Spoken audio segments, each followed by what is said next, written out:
a bird on a tree. I'm just sitting here.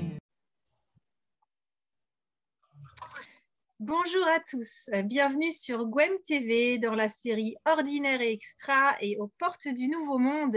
Et aujourd'hui, nous avons le plaisir de rencontrer Philippe David à l'occasion de la sortie de son dernier livre, Les phrases qui parlent à mon cœur aux éditions Stellaire. Enchanté, bonjour. Merci, bonjour Gwen, bonjour à toutes et à tous. Merci de cette belle occasion que tu m'offres de parler effectivement de ce nouveau livre et puis des thèmes, des jolis thèmes qui sont à l'intérieur. Voilà, ça faisait très longtemps qu'on voulait faire une interview ensemble. Oui, mais tout arrive au moment juste. Voilà. Et grâce à, moi j'ai pris l'habitude petit à petit de faire par Zoom et ça y est, je peux le faire. Donc voilà. Donc là, ce livre que tu as écrit, je pense, depuis les confinements. Oui, effectivement. En fait, je l'avais commencé, j'ai sorti entre-temps Les Verbes de l'âge d'or, qui était la nouvelle édition de mes autres ouvrages, La parole qui éclaire votre chemin. Il y avait une urgence dans les périodes en cours de proposer des verbes en rapport aux défis qui sont les nôtres à l'heure actuelle et qui sont importants et surtout inédits. Et après, j'ai repris effectivement de bon cœur, c'est le cas de le dire, la suite de cet ouvrage, voilà, auquel je m'attelais depuis de nombreux mois. Et j'ai voulu sortir vraiment dans cette période pour que les gens aient des éléments repères qui leur permettent, eh bien, au-delà du chaos, au-delà du bruit, au-delà de la confusion, d'aller au cœur de leur être, d'aller à l'écoute vraiment de ce que leur cœur leur propose, c'est-à-dire une voix qui est beaucoup plus intérieure finalement, tu vois, un épanouissement intérieur, des repères intérieurs, même des serments à soi-même, plutôt que des conditionnements liés au monde extérieur. Rappelons que tu es donc auteur, médium et thérapeute, et c'est vrai que je te suis sur Facebook et actuellement avec tous les mouvements extérieurs qui se passent, toi, ça reste toujours, finalement, tu te places un petit peu au-dessus. Enfin, c'est pas que tu te places, c'est que tes messages se placent au-delà des agitations du monde pour rester centré vers l'essentiel, puisqu'on sait aussi que notre intérieur se reflète à l'extérieur. Et c'est vrai que c'est très utile et très agréable d'avoir cette ligne qui traverse au-delà des vagues et tout ça, qui nous donne, comme tu disais, un repère pour rester bien centré et développer parmi ce chaos des lignes directrices qui vont aller nous épanouir davantage, quoi. Oui, c'est la première fois d'ailleurs que je me mettais en photo en couverture d'un de mes livres, hein. Les autres, La parole qui éclaire votre chemin, c'était beaucoup des soleils couchants, etc. Mais j'ai voulu vraiment poser cet alignement, tu vois, cette photo d'alignement et de force intérieure qui me semblait très à propos pour la période en cours. C'est-à-dire, soit on est la girouette, soit on est, tu vois, très vite balancé et influencé, soit on est bien dans son axe, bien à l'écoute de son être intérieur, comme je le disais, et régulièrement, on va à nouveau s'abreuver à notre source personnelle, à nos éléments repères qui sont en nous, hein. Le bonheur n'est contenu dans aucune table des matières, c'est une réalité vécue de l'intérieur. C'est une des phrases du livre. Et j'en suis absolument persuadé. Le bonheur ne peut pas être conditionné par l'extérieur, ni même l'équilibre. Ce sont des choses qui se cultivent de soi à soi, au fil des ans, au fil des jours, au fil des épreuves d'ailleurs, parfois, hein, comme tu sais, des épreuves qui nous grandissent, qui nous apprennent à dépasser nos instincts les plus brutaux, à dépasser notre nature la plus légère ou la plus faible, pour endosser ce que j'appelle la suprématie personnelle. Donc tu es capable toi-même d'être souverain en ton royaume, tout en étant d'ailleurs ouvert aux autres, ouvert aux propositions extérieures, ouvert à des formes d'enrichissement de ce que tu ne connais pas encore, bien sûr, toujours, hein, l'ouverture d'esprit c'est essentiel, mais en revanche tu ne te laisses jamais ni téléguider, ni contrebalancer, ni chavirer, ni conditionner, ni formater par le monde extérieur. Ça m'apparaît très important pour trouver l'équilibre et le bonheur. Parce que ce sont des données personnelles. Ce sont des données personnelles. Et oui, effectivement. Et là, c'est vraiment essentiel. La période nous y invite. Et puis donc, Oui, oui, c'est dans un ce magnifique livre, défi. oui, on a plein de thèmes de la vie courante hein, qui sont abordés. Oui, oui, L'amour, le positionnement, l'équilibre. On a évoqué des thèmes, on va y revenir, mais en tout cas, c'est vraiment un petit guide ouais, très pratique et on peut tirer, choisir au hasard une page aussi oui, et oui. se J'aime dire, beaucoup ouais, ce principe d'ouvrir et de oui, recevoir ce que la vie nous propose. Parce que ouais, le hasard, c'est ce que je mets à la fin du livre, c'est ce qu'on ne devine pas encore. Hein. Donc, c'est ce que la vie va nous proposer à l'instant T. Et c'est extraordinaire, parce que ça tombe toujours juste. N'est-ce pas? ouais, Donc ouais, j'adore ce tout à fait. moment, effectivement, moi-même je suis le premier à me nourrir de mes ouvrages, à avoir ma petite tasse de thé, à avoir ce moment où l'agitation du monde, on le laisse derrière soi, et on allume une bougie, et on ouvre le livre, et on reçoit effectivement le message que la vie nous donne. Mm, Et exactement. on prend le temps de l'intégrer, en fait, de se nourrir de lui. Et ce sont des moments de retrouvailles essentiels hein, Ah avec oui. soi-même. Ça fait du bien et ça permet de réajuster des fois la donne. J'ai Oui, envie de lire une page parce que je oui, avec pense plaisir. qu'il y a un sujet qui parle à tout le monde, c'est l'amour quand même. Alors l'amour, c'est très vaste, mais là, on va parler de l'amour relationnel dans la relation. Oui, Alors, la maturité sentimentale est de passer d'aimer futile à aimer utile. Et donc là, il y a des questions à se poser quand on est dans une relation pour voir un oui. petit peu si cet amour est positif, nourrissant pour nous. Alors, Exactement. C'est-à-dire des questions essentielles, des éléments repères. C'est ce qu'on disait. Ce livre ne contient que des éléments repères de notre équilibre, de notre bonheur, de notre satisfaction. oui, Et dans les relations amoureuses, les relations de couple, moi, tu sais, je reçois des personnes en consultation individuelle depuis des années et j'ai souvent rencontré des gens qui, je mets dans le livre, pratiquent l'amour en solde. Alors, l'amour en solde, c'est quoi? C'est on confond aimer et se brader. Voilà, on va tout accepter, et souvent le pire. On va donner beaucoup et recevoir peu. Et on va parfois déroger, je dirais, à nos valeurs essentielles, à notre rythme personnel, à ce qui nous importe, pour plaire à l'autre. Et je mm, crois que ce n'est jamais la voie. Et effectivement, dans cette page que tu viens de citer, alors passer d'aimer futile à aimer utile, c'est une phrase qui, comme ça, une phrase un peu électrochoc, ça veut dire quoi? Mais ça veut dire qu'on arrête d'aimer uniquement juste par légèreté, même un peu par sensiblerie, et on apprend à choisir un amour, oui, qui nous est foncièrement utile et positif pour notre équilibre et notre bien-être. Alors, mm. quelles sont ces phrases repères? Voilà, je t'écoute. Alors, est-ce que les vibrations de l'être aimé résonnent avec les aspirations de mon âme? Première question à se poser. Est-ce Oui, qu'il ou elle est respectueux, respectueuse de mon rythme et de mes choix? oui, Est-ce qu'il ou elle me porte le regard, fait les gestes et me prononce les mots qui enrichissent mon estime personnelle? oui, Est-ce que depuis que je le ou la fréquente, je ressens un phénomène d'élévation et de bonification personnelle? Est-ce que cette relation se vit dans la fluidité, la légèreté et la fantaisie? oui, Est-ce qu'elle est suffisamment présente? Est-ce qu'elle est suffisamment présente et parfaitement à mon goût, cette relation? Et donc, ouais. moi, j'ai beaucoup aimé parce que ça balaye vraiment des choses essentielles. Ça veut dire se respecter, ça veut Oui. dire valider que c'est vraiment quelqu'un qui est sur la même longueur d'onde et qu'on ne va pas devoir un peu se La brader. même fréquence de vibration. Ouais, Aujourd'hui, je le mets aussi dans le livre, il y a une scission vibratoire entre deux mondes qui n'a jamais été aussi évidente, hein, n'est-ce pas? ouais, ouais.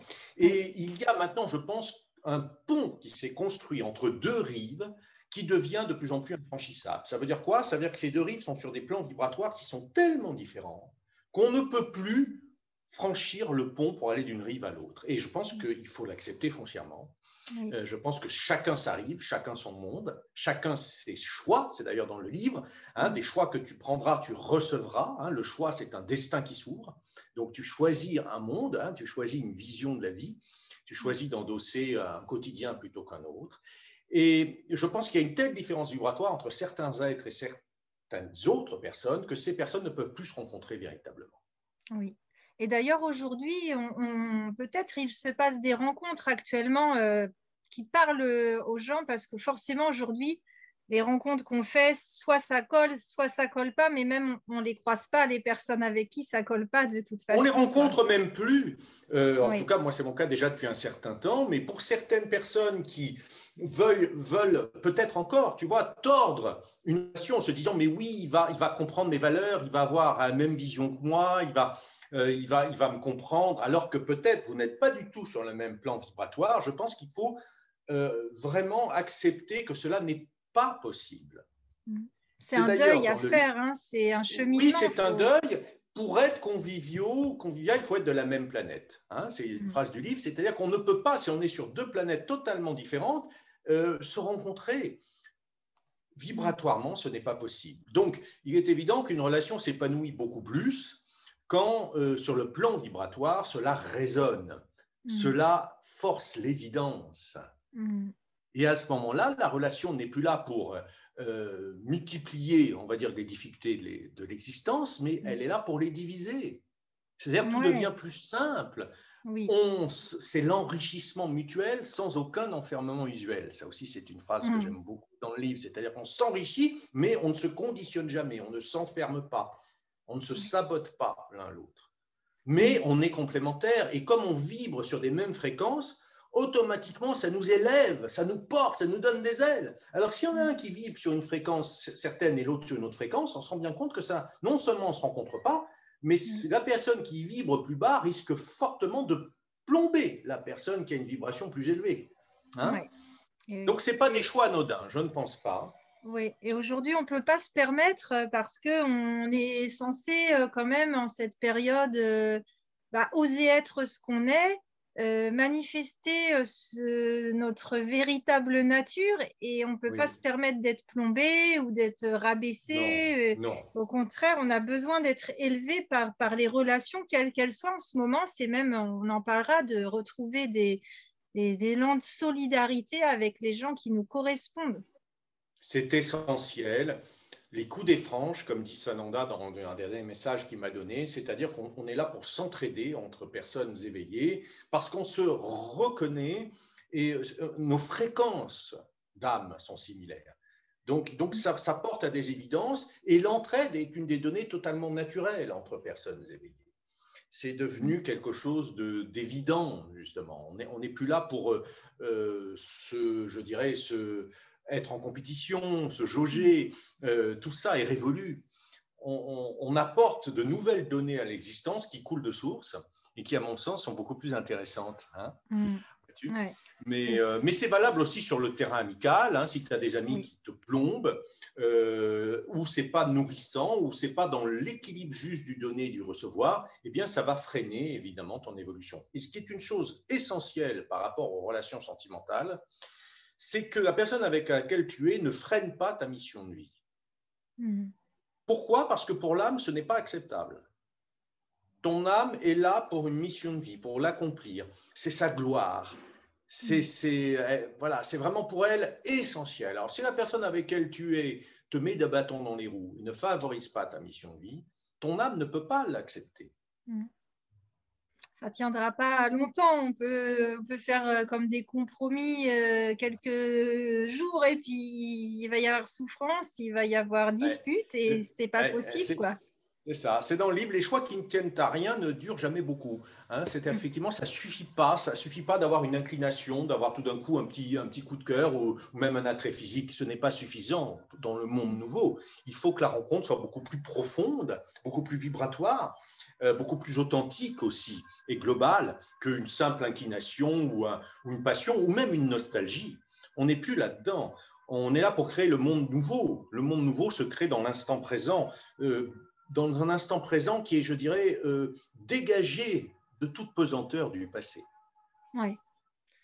C'est comme un être nouveau. On est en train de passer comme des paliers où, en fait, le passé, ce qu'on a été, nos erreurs, tout ça c'est presque, on sait que ça fait partie de notre vie, mais ça n'existe plus vraiment. Même certaines connaissances, certaines relations anciennes, des fois, on est vraiment dans l'instant présent. Je sais pas, moi en ce moment, j'ai l'impression que les minutes, c'est des mois ou des heures, que les heures, je sais pas si ça fait un jour ou 6 mois. Je sais pas s'il y a eu des messages rappelons que tu canalises des messages de Sananda que tu postes sur ta page Facebook. Et Et, sur mon site révélateur du et soir, si- sur mon site ok, révélateur du soir. site révélateur de soi. Et donc, qu'est-ce qui se passe en ce moment au niveau du temps? En tout cas, par rapport à ce que tu disais, ça me fait penser à une autre phrase qui est oublie tout ce que tu es, tout ce que tu croyais être pour devenir la merveille que tu es. C'est-à-dire, au bout d'un Mm, moment, il faut faire table rase de toutes nos croyances à notre sujet qui, en général, viennent des croyances que les autres ont eues pour nous.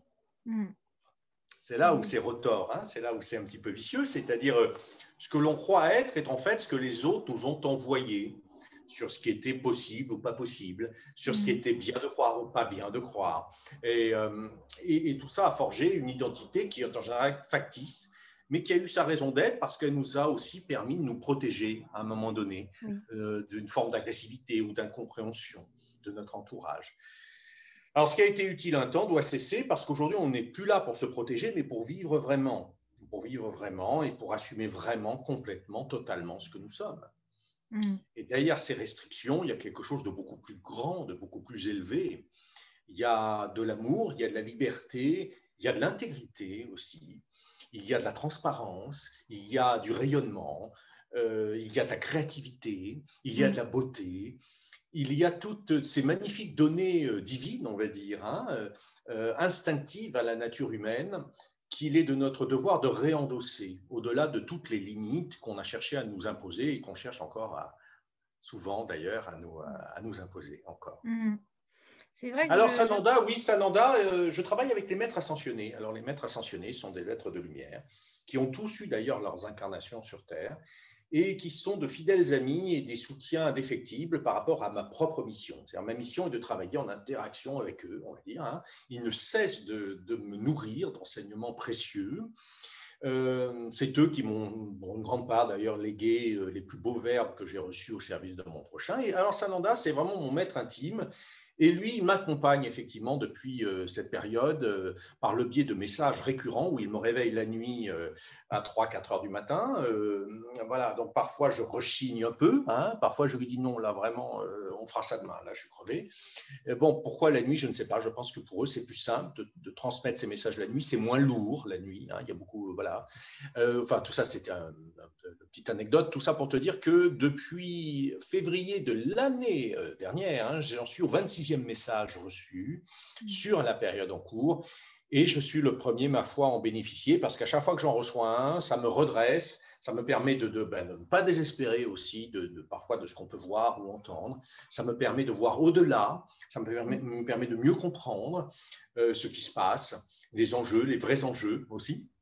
Hein, et puis ça me permet aussi d'axer sur le positif. Le positif, c'est que les êtres éveillés n'ont jamais été aussi nombreux, qu'ils sont de plus en plus interconnectés et qu'ils sont en train de créer ensemble, de manière consciente, une toute autre réalité. Voilà. Et même si celle dont on nous accable est souvent désolante, eh bien à côté de ça, il y a cette réalité, je pense, hein, magnifique, qui est là. Et c'est sur elle, à mon avis, hein, sur elle où il faut mettre toute notre attention et nos espoirs. Et c'est là que des fois, c'est pas évident de se dire, alors je focalise sur, et je construis déjà le nouveau et je focalise sur le positif, mais est-ce que j'ai encore à poser des actes face à l'ancien système, à l'ancien monde? Il y en a peut-être, leur mission, c'est déjà de se positionner au-dessus, d'autres, c'est encore de faire le pont, et la transition entre les deux. Qu'est-ce que tu en penses? Je pense que ça dépend justement, on parlait de mission de vie, de la mission de vie individuelle de chacun. Oui. Voilà, on réussit sa vie quand on ne cherche pas à être un copier-coller de ce que fait un autre, même si c'est réussi, parce que ce qui réussit à certains, ce n'est pas forcément ce qui va réussir pour vous. Donc ça va dépendre comme tu le disais, du degré de palier d'évolution dans lequel tu es et de ce que tu as créé ou pas encore suffisamment créé dans ta vie. C'est-à-dire, comme tu sais, à un moment donné, je dis, si Dieu arrivait et disait que ceux qui sont à leur vraie place se lèvent, beaucoup auraient le cul entre deux chaises. Ça veut dire quoi? Ça veut dire que beaucoup de gens sont encore entre des choix anciens et des choix nouveaux. Alors, c'est un peu inconfortable. Tu vois? Et là, effectivement, pour ces personnes-là, à un moment donné, l'heure du choix, le fameux heure du choix, arrive à grands pas, de plus en plus. Et évidemment, l'âme leur dit, mais arrête, il y a une phrase terriblement merveilleuse du livre qui dit, l'âme s'épanouit quand la personnalité saute dans le vide. On ne sait pas pourquoi. Mais l'âme, elle adore, parce qu'à ce moment-là, ça ouvre un champ d'expérience incroyable et inédit, dans lequel elle va pouvoir s'épanouir. Voilà, c'est-à-dire que là, on arrête de ressasser toujours la même recette, qui en plus, si on regarde bien, ne nous satisfait vraiment pas pleinement, pour aller dans l'inédit. Voilà. Et ça, je pense que l'âme adore parce que on peut arrêter de cogiter, de programmer, ce qui souvent donne de piètres résultats, pour ouvrir par le biais d'une supraconscience une réalité beaucoup plus large et avec des ressources insoupçonnées, en fait. Voilà, des nouvelles possibilités qu'on ne soupçonnait même pas. Et là, il faut simplement oser se jeter dans le vide, et c'est là que les gens, ils voudraient déjà avoir la sécurité qui va arriver. Oui. Alors, absolument, il y a une phrase qui parle de ça, c'est-à-dire que beaucoup de gens aimeraient l'assurance, si tu veux, que quand ils vont lâcher le peu qu'ils ont, mais qui en réalité ne leur satisfait absolument pas, ils auront quelque chose de mieux. Voilà, mais l'univers ne fonctionne pas comme ça. Il veut qu'on ait notre part de gloire à nos expériences et qu'on ait le courage d'être cohérent avec nous-mêmes. Donc, c'est une fois que l'on renonce à ce qui ne nous convient pas que l'on peut enfin prétendre à ce qui nous convient. L'univers aime cette cohérence et non pas d'être frileux et de dire je reste accroché à ce qui ne me convient pas, mais au moins je sais ce que c'est. Oui, mais tu veux quoi? Tu veux une nouvelle vie parsemée d'aventures exaltantes, inédites, ou une voie de garage qui sent le moisi? Choisis. Au bout d'un moment, la voie de garage qui sent le moisi, ça peut devenir très lourd. Donc la bonne nouvelle, c'est que l'univers accompagne toujours les gens qui s'émancipent. Ça, j'en suis persuadé, qui se libèrent. L'univers adore ça. Donc dites-vous que si vous lâchez l'ancien qui vous enclose, vous allez être accompagné. Oui. Et du coup, ça rejoint notre âme d'enfant, ça, l'aventure, pas se poser de questions, et là, tout arrive, c'est la fête, quoi. C'est aussi une question de foi. Rien de décisif ne s'est fait sans un acte de foi. Donc, quand on tombe là-dessus sur une phrase comme ça, c'est boum. Ce que j'aime créer, c'est des chocs de conscience. Tu vois, je tombe sur cette phrase. Mais pourquoi je tombe sur cette phrase? Oui, c'est parce que là, ma vie, maintenant, a besoin d'un acte de foi. Allez, je vais arrêter de me laisser gouverner par mes peurs, par ma frilosité, je vais poser un acte de foi. C'est le fameux saut dans le vide dont on parlait. Et après, les forces de vie nous accompagnent. Et quand on l'a expérimenté une fois, on ose le refaire, quoi. C'est le premier saut en parachute, peut-être le plus dur. Mais une fois qu'on le fait, c'est ça, c'est par l'expérience. Donc, c'est une des phrases du livre, bien sûr, par l'expérience réussie d'actes inédits que notre foi s'affermit. C'est-à-dire, la foi ne peut pas grandir en nous par une simple croyance. Ah oui, j'ai la foi, oui, mais j'ai tellement peur de faire quelque chose que ma foi reste totalement abstraite. Quand, par contre, je réussis des actes inédits, c'est-à-dire des choses que je n'ai jamais encore faites, mais que j'ai le courage de m'élancer, que j'ai le courage de renoncer à vraiment des compromissions, à vraiment des choses où ça me manque de respect, tu vois, où je ne me respecte pas moi-même, Gwenaëlle. Quand j'ai le courage de renoncer à tout ça, à ce moment-là, oui, la vie me soutient, parce qu'elle aime la grandeur, la vie, elle aime l'émancipation, elle aime les êtres humains qui vont vers leur gloire. Tout d'un coup, on attire à nous toutes ces vibrations, tu sais, des grands hommes de l'histoire de l'humanité qui ont dit, mais arrêtez d'être petits, arrêtez d'être esclaves, arrêtez d'avoir peur de votre grandeur. Bondissez dans votre gloire éternelle qui est là, qui vous tend les bras. Arrêtez d'être des terriens, c'est-à-dire des terriens, c'est-à-dire des rien du tout, et visez votre grandeur qui est liée à la lumière éternelle, à quelque chose de beaucoup plus vaste que juste cette petite dimension. Oui. Ça donne envie, hein. Toutes tes phrases, là, à chaque fois que tu en prononces une, je me dis, ouais, c'est ça, c'est les mots justes. Le but, c'est ça. Le but de ce livre, c'est de faire vibrer le lecteur, que tout Ouais. d'un coup, il tressaille avec la part de lui qui désire s'élever, qui Mm. désire s'émanciper, qui désire être à la hauteur, en fait, de ce que nous sommes vraiment. N'oublions Ouais. pas quand même que c'est un choix individuel. Oui, puis Personne ne ça. va vous libérer à votre place. C'est pas Ouais. vrai. Bah non, non, non. Puis c'est déjà avoir pu faire ce pas dans le domaine privé, à savoir dire non, à avoir su dire non à ses parents, avoir su déplaire à ses parents, avoir su déplaire ou dire non à Exactement. une relation ou à un travail pour se dire je me choisis moi et c'est l'importance de dire non, quoi. Je sais à quoi je dis non pour dire Voilà, oui à c'est autre encore une chose. fois dans le livre, c'est une fois que l'on sait dire non, que c'est ce qui donne toute sa valeur à notre oui. Il Mm. faut d'abord commencer par effectivement avoir le courage de ne pas se compromettre dans des voies qui sont contraires à notre équilibre. Ouais.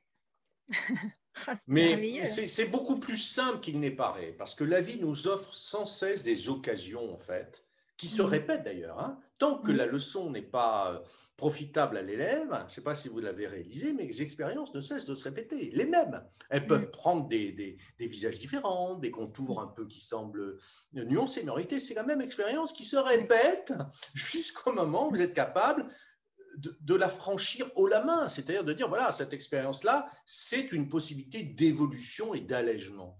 Donc, je Mm. vais la saisir et de compréhension et de guérison aussi de mon histoire. Je vais Ouais. arrêter de me battre, je vais arrêter de me résigner, je vais pacifier mon histoire et avancer dans une voie beaucoup plus saine et qui favorise les constitutions réelles de mon équilibre et pas ce que les Mm. autres ont voulu pour vous, pour toi, etc. Hein, Mm. ça, c'est le fruit de leur désir à eux. Mhm. Et là, il y a une grande possibilité collective. Encore une fois, ça se représente là pour tout le monde de pouvoir passer le pas, de se libérer et d'avancer vers ce qu'on est et le monde qu'on veut vivre et créer avec les personnes qui vibrent comme nous. Et c'est vrai qu'actuellement, moi, je suis un peu dans des actes, un peu dans, voilà, mais quand on va dans la rue en ce moment, les gens, ce qu'ils disent, c'est mais moi je reviens parce que cette énergie-là qui nous porte là de dire non à ce qu'on veut pas et de vouloir préserver nos libertés, etc. Il y a un truc qui les porte et ils sont en train d'affirmer des choses et de faire des choix. Et il y a vraiment une énergie très très légère en fait. Actuellement, avec tout ce qui se passe, on pourrait se dire ouais, c'est lourd et tout. Mais en fait, c'est moi, dans le fond, je sens quelque chose de très léger et de très positif. Oui, il y a une aspiration immense à la liberté, parce que c'est la nature de l'âme. L'âme est libre par nature. Et là où il y a, là où l'amour s'étouffe, là où la liberté geint, l'amour s'étouffe. C'est-à-dire que malheureusement, s'il n'y a pas de liberté, l'amour vit une punition absolue. Ouais. Hein.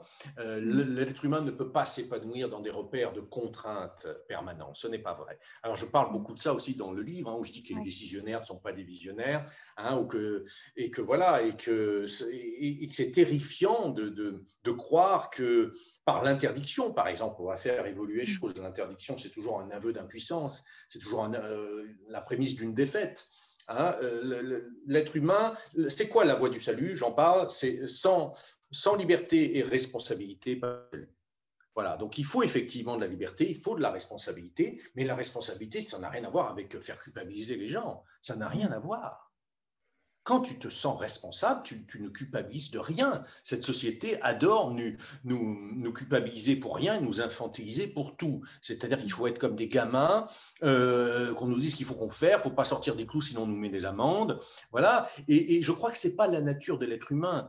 Mais les fameux dirigeants qui croient cela n'ont rien compris de la nature humaine. La nature Mm. humaine est faite pour être libre, responsable, et elle est faite pour être encouragée, je dirais, dans ses plus belles vertus, dans ses plus belles dimensions. Ce que l'on nourrit, si tu veux, en nous se développe. Si l'on nourrit la culpabilité, si on nourrit le fait qu'on est des gamins sans cervelle, qu'on doit maintenir de force, hein, comme des brebis hein, dans des clairières, oui, on va bien sûr, de plus en plus, il y aura plus en plus d'êtres humains comme ça. Mais si on nourrit en revanche le fait que l'être humain peut être grand, beau, responsable, libre et responsable, à ce moment-là, il va développer naturellement ses capacités instinctives à aimer.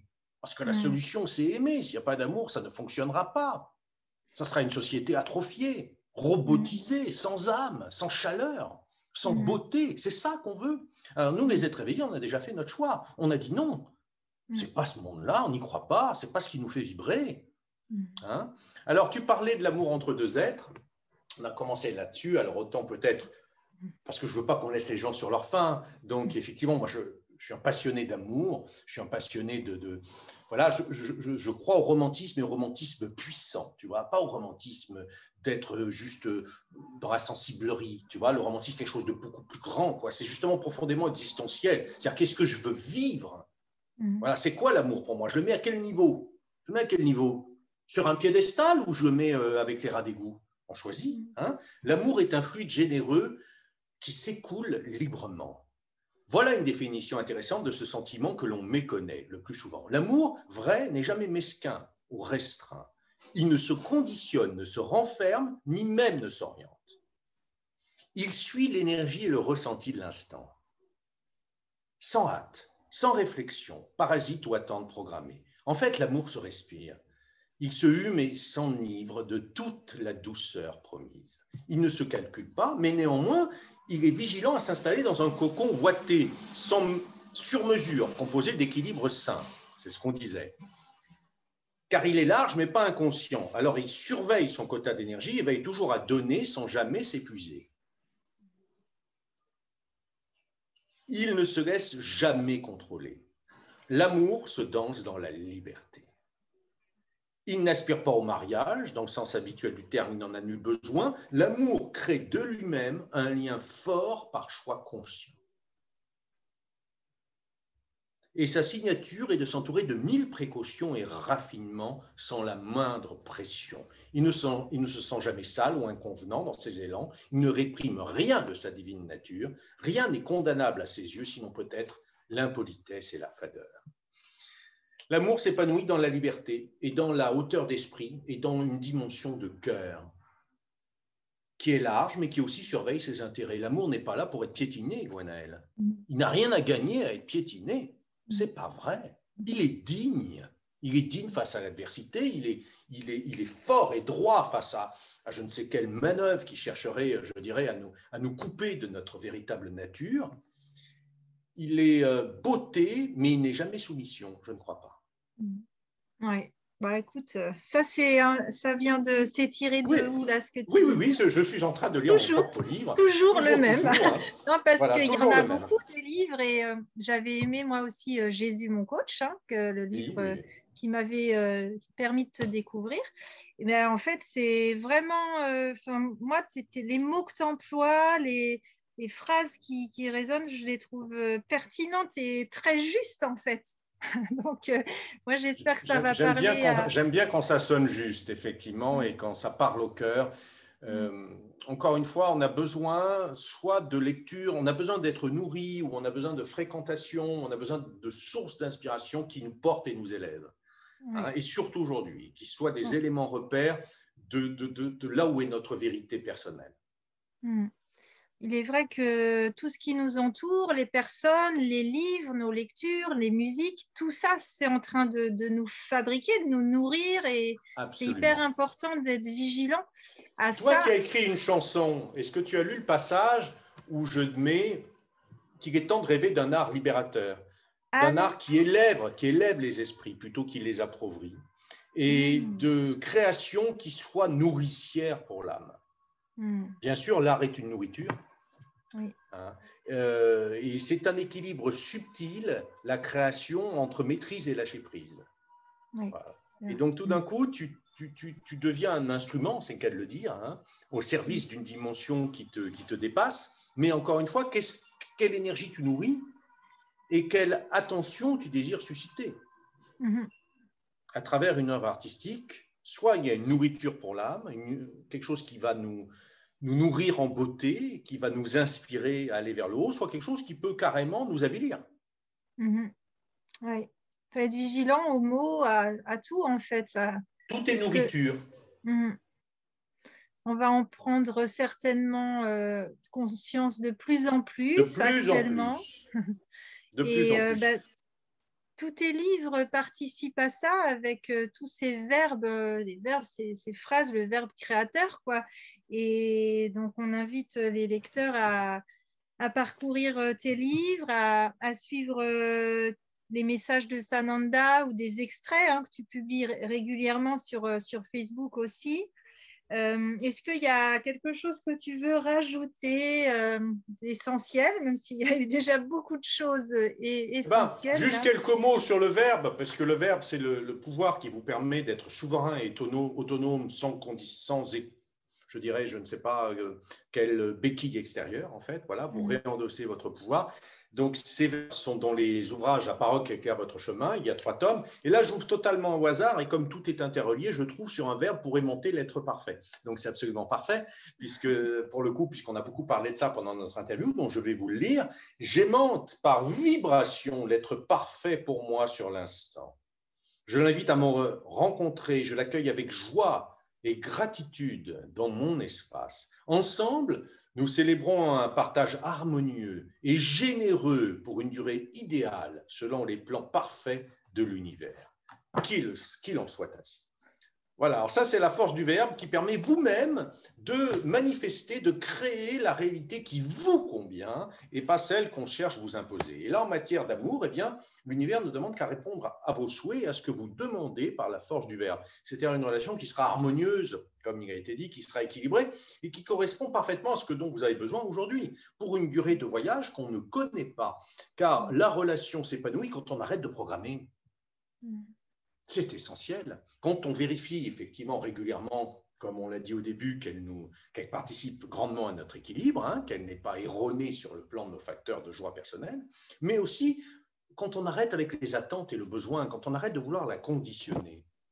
Ça m'apparaît absolument essentiel. Une durée idéale selon les plans divins parfaits, de l'univers parfait. C'est-à-dire, on lâche prise avec nos programmes. On laisse les choses beaucoup s'épanouir d'elles-mêmes. Bon, je pense que voilà, c'est un bon mot de la fin. Et avec plaisir de refaire une interview prochainement, même s'il n'y a pas un nouveau livre, on aura il y aura tellement toujours des thèmes enrichissants à portée de main et comme je dis, même à portée de cœur. Oui. On en a besoin en ce moment, donc voilà, on va reprogrammer une petite interview prochainement pour aborder les thèmes. Peut-être à la rentrée, il y aura encore beaucoup de choses. Et puis, merci beaucoup d'incarner et de transmettre et de laisser cette mission que tu portes très bien s'exprimer. Oui, c'est ma joie, c'est ma raison d'être. Alors pour les lecteurs, j'ai mis du temps à l'assumer aussi. Voilà, s'il y a des personnes qui me regardent et qui sont entre deux, comme on disait tout à l'heure, voilà, cette période d'être cul entre deux chaises, comme on disait, je l'ai connue. C'est pas confortable, mais sautez le pas. Allez là où votre âme vibre. Allez vers ce qui enrichit votre âme et allez vers ce que vous pouvez proposer de plus grand aux autres et à vous-même par conséquent. Et vous verrez que là, vous allez toucher le vrai bonheur, l'épanouissement véritable. Merci beaucoup. Merci, Gwenaëlle, merci beaucoup. Et si tu as d'autres sujets qui te titillent, n'hésite pas à revenir vers moi, ce sera toujours un grand plaisir. Ça marche. Bon, à très bientôt et on vous souhaite une très belle journée. Soyez heureux, faites les choix qui vous font vibrer. C'est là que ça se passe, quand là, ça fait sourire. Comme on dit dans le livre, petit rappel, je ne suis obligé de rien. On terminera là-dessus. Oui, tout à fait. À très bientôt. Je t'embrasse, je vous embrasse tous. À bientôt. Salut. Salut.